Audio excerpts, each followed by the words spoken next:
நன்றி சொல்ல உனக்கு வார்த்தை இல்லை எனக்கு, நான் தான் மயங்குறேன். காலமுள்ள வரைக்கும் காலடியில் கிடக்க நான் தான் விரும்புறேன்.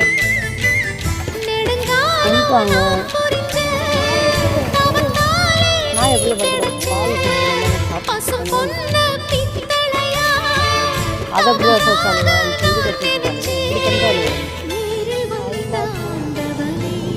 ஊரறிய உனக்கு மலையிட்ட பிறகு ஏம்மா சஞ்சலம்? உன்னுடைய மனசும் என்னுடைய மனசும் ஒன்றாய் சங்கமோ?